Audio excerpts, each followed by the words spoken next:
Bom, a gente vai falar um pouquinho sobre separação, sobre divórcio, porque me pediram para falar o que acontece com os filhos após o divórcio, né? Algumas pessoas, eu achei legal porque assim, essa semana eu mandei uma mensagem para vários grupos que eu participo, para grupos de mamães que eu tenho no Facebook, no Instagram, e muitas pessoas têm receio de colocar isso no público, né? Então algumas pessoas marcaram lá, só deram uma curtida e me chamaram no particular. Eu gostaria de saber sobre X, Y, Z, sobre os assuntos. Então eu vou ir falando sobre todos os assuntos que me mandaram bastante, tem trabalho até para 2018. Me mandaram bastante assuntos, eu achei super legal, mas eu tenho percebido que as pessoas ficam receosas de se mostrarem, de aparecerem, enfim, né? Não se colocarem em público, não se mostrarem porque tem os seus problemas particulares e não querem ser expostos. Mas algumas pessoas me pediram para falar sobre o divórcio e sobre o que acontece com os filhos após o divórcio. Eu já venho falando de alguns vídeos atrás, eu já vim falando algumas vezes sobre o divórcio, o que acontece com os filhos, mas hoje eu vou dar uma enfatizada um pouco maior, tá? Até porque no final eu vou deixar um presente para vocês sobre essa questão do divórcio.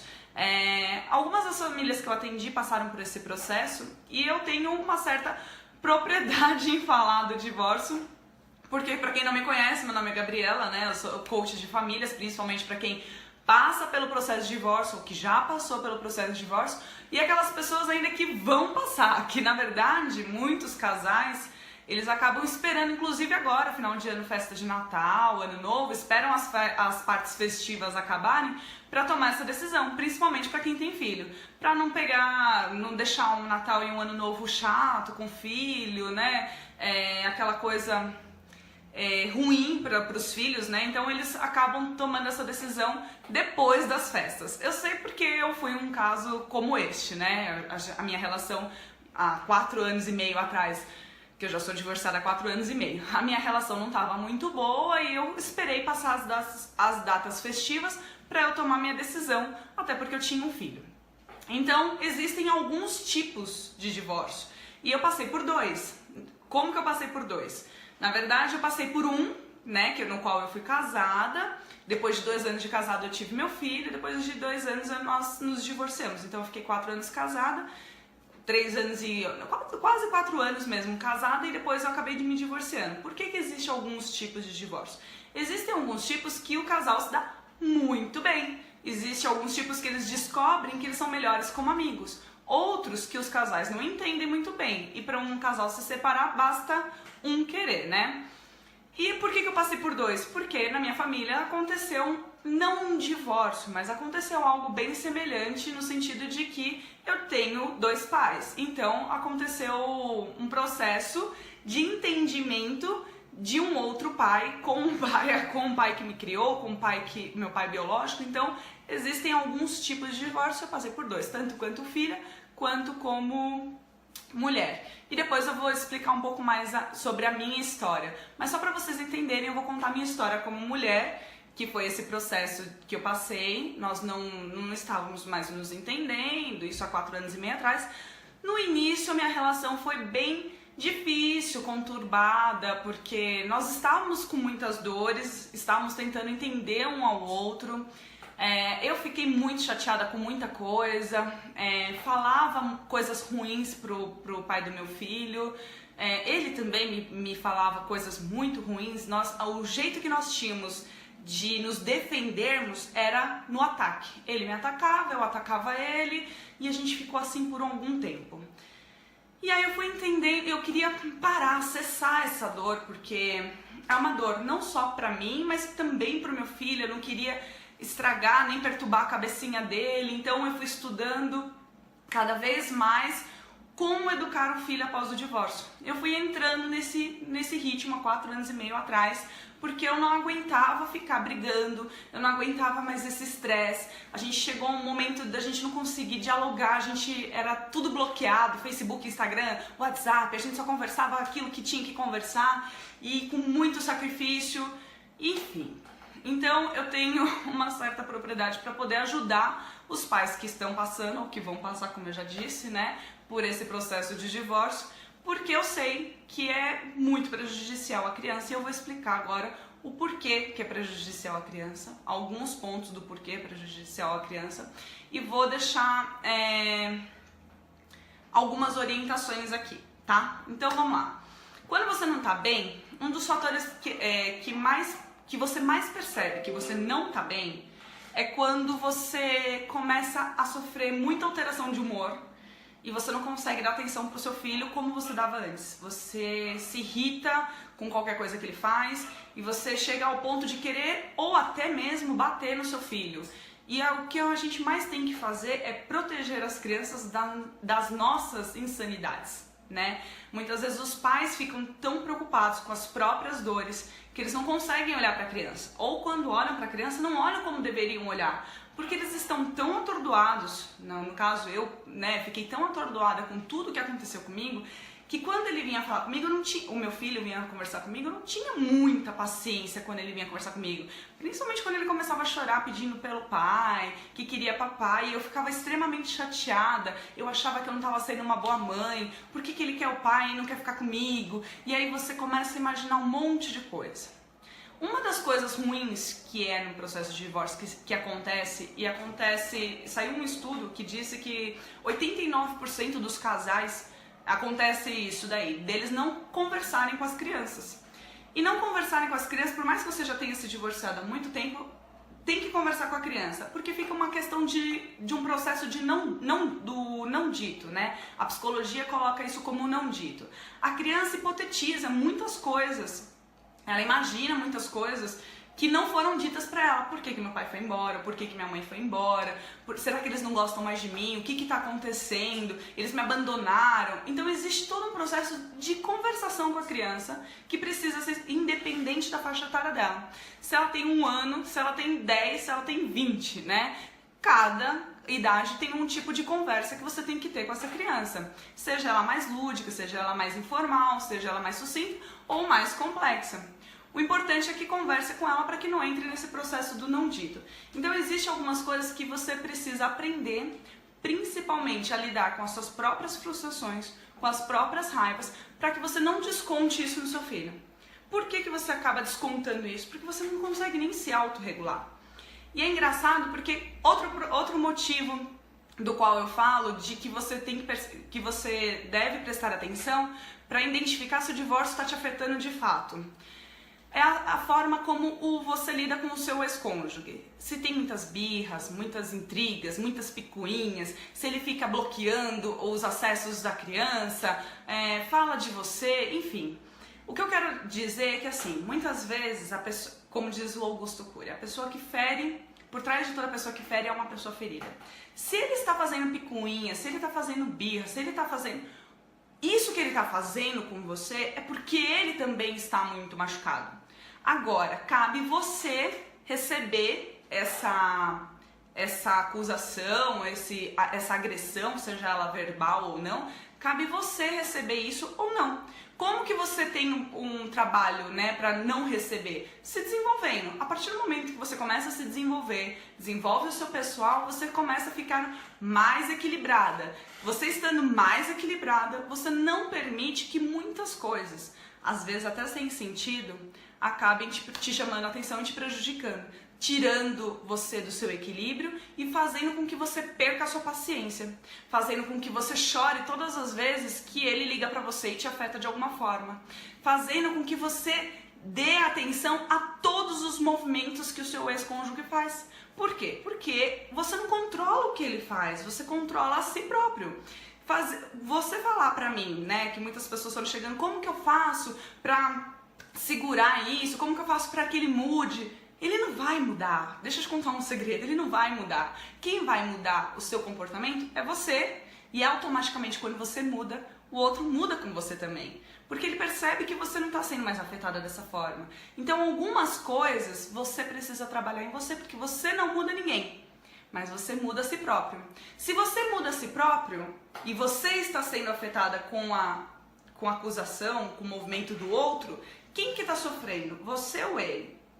No caso, os dois sofrem, obviamente, mas nesse caso que eu tô falando agora, no sentido de receber esse ataque, Quem que tá sofrendo? Quem que chora? É você. Então quem tem que mudar? Você. Você que tem que mudar. Como eu disse, no final eu vou deixar um presente pra vocês, então vão me acompanhando aí. Bom, quando que você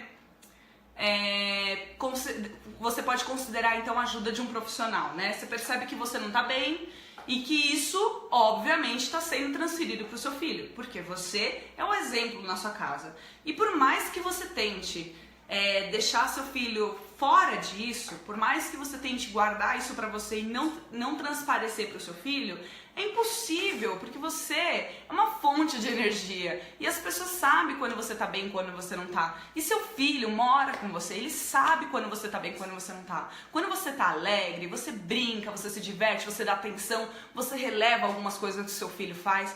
Agora, quando você não tá bem, você não tem muita paciência, você já muda o seu foco, você quer fazer outra coisa, pede pro seu filho brincar, enfim, não é só isso que eu tô dizendo, tem mais coisas que seu filho que te conhece, que mora com você, sabe identificar quando você tá bem ou quando você não tá. Então não adianta você querer esconder, é querer esconder alguma coisa da mãe. A mãe olha pra você e sabe, você não sabe, quando você olha pro seu filho, você não sabe quando ele tá bem, quando ele não tá.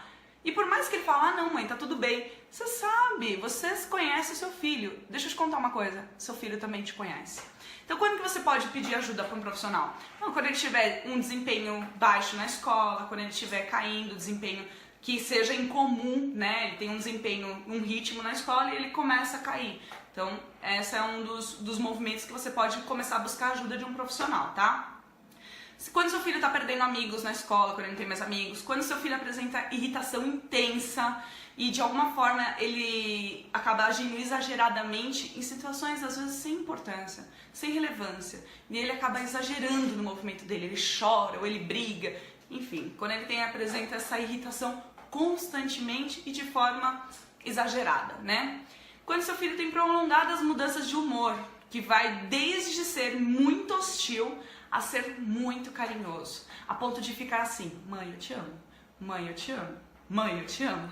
Então, quando ele é muito carinhoso ou quando ele é muito hostil e ele muda da água pro vinho, quando ele tem essas mudanças de humor muito prolongadas, é um sinal também que ele não tá legal e que o processo de divórcio também tá afetando ele, por exemplo.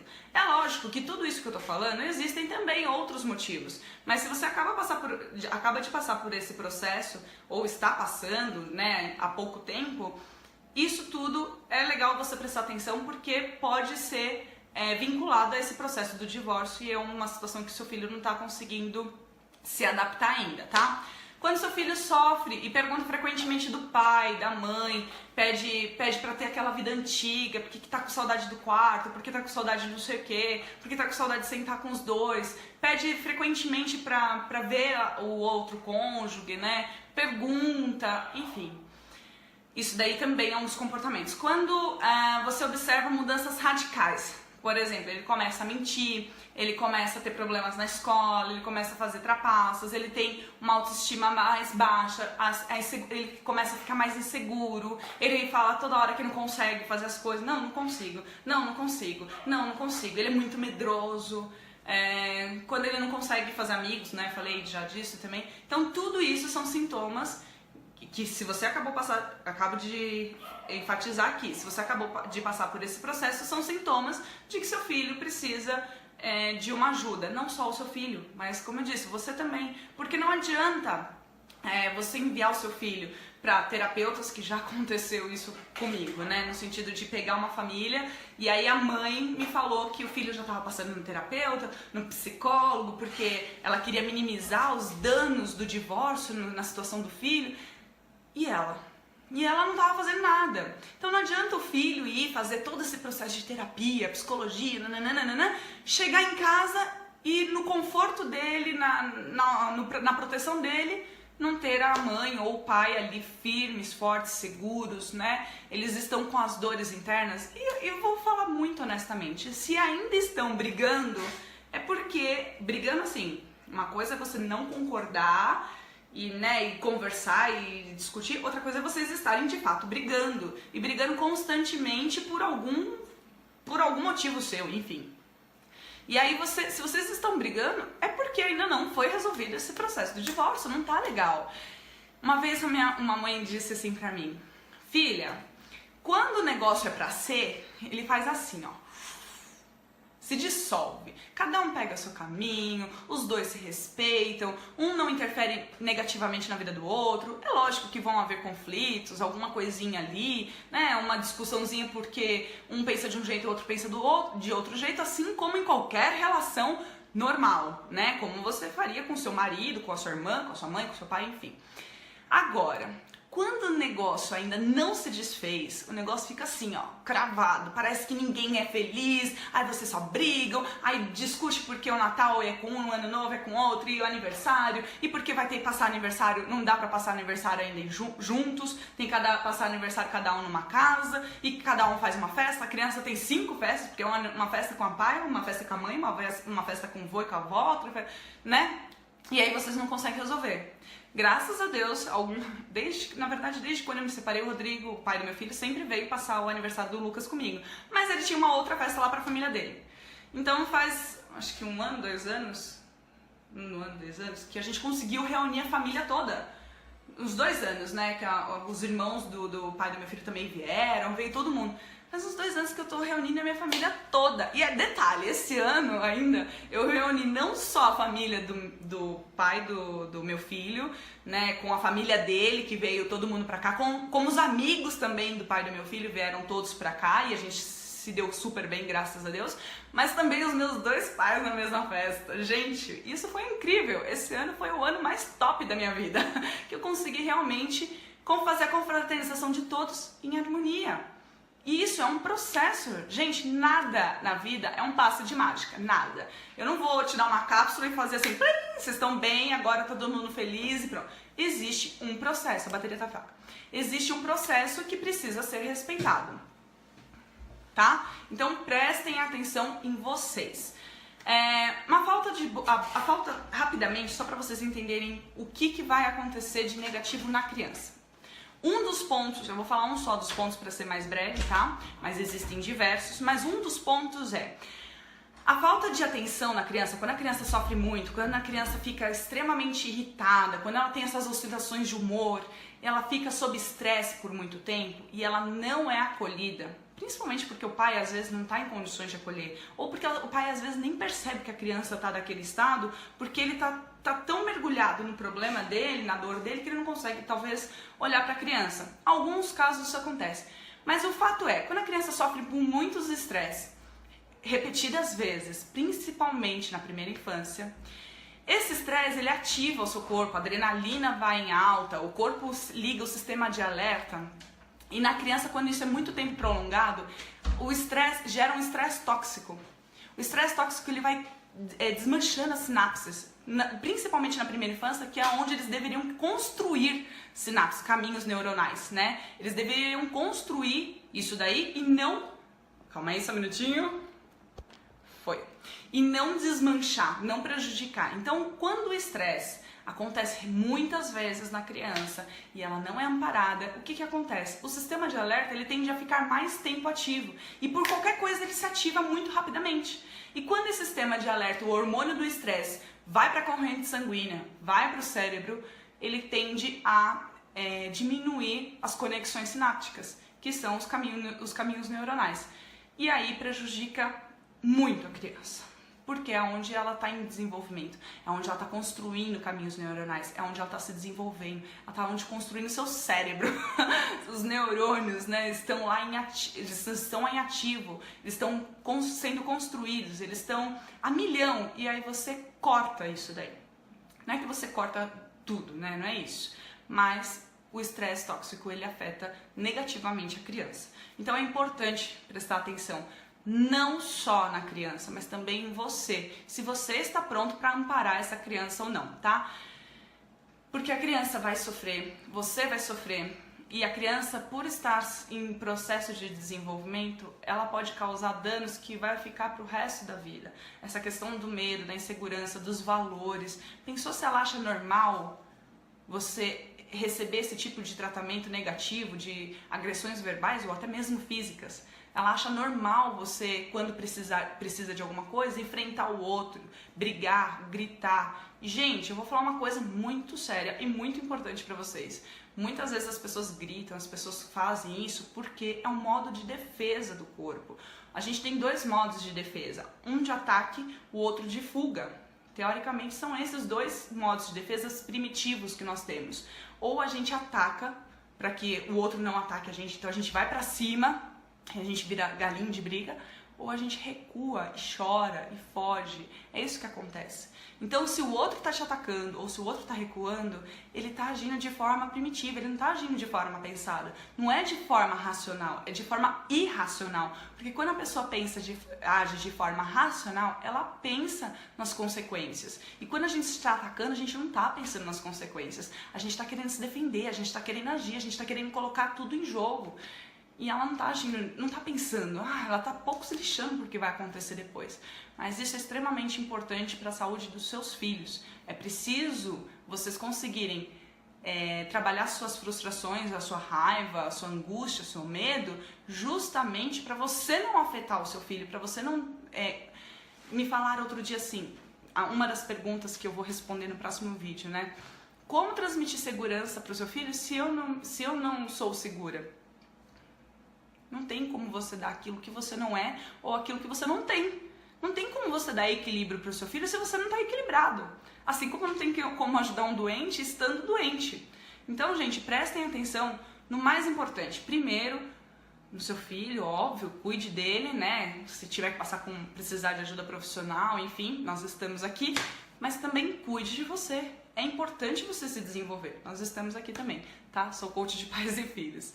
Então prestem atenção em vocês. Isso é de extrema importância, tá? É importante você conseguir se controlar, se equilibrar, conseguir respirar e lidar de forma racional com as coisas. E não se permitir ser afetado. Uma coisa é você sentir, ver o outro sofrer, o outro brigar e tudo mais, você ter compaixão por ele, mas não ajudar ele, mas não entrar na onda dele, tá bom? Esse é o meu recado de hoje. Quem gostou, compartilha. Se você tiver outras dúvidas, deixa o seu comentário. E como eu disse, eu vou deixar um presente para vocês. Agora a gente vai colocar um link para vocês baixarem um e-book falando sobre como educar seus filhos após o divórcio. É um e-book simples com 5 dicas, 5 passinhos, rapidinho, para você começar esse caminho, tá? Esse e-book não vai trazer milagres, como eu disse, nada. É uma cápsula que a gente toma e do dia pra noite a gente tá feliz, né? Não é uma mágica que a gente faz. Exige muito esforço e exige muita perseverança de você querer resolver, tá? Mas aí tem 5 dicas para você começar esse caminho para busca da harmonia familiar. Se você gostou, compartilha, deixa seu comentário, me fala o que vocês estão achando para que a gente possa fazer mais vídeos como esse. E manda para aquele seu amigo que você sabe que está passando por um momento difícil e para ele entender a importância de se desenvolver e a importância que tem de ter um bom relacionamento com seu ex-cônjuge para os seus filhos não ficarem com problemas no futuro ou até terem problemas de saúde, tá bom? Um grande beijo, até a próxima. Tchau!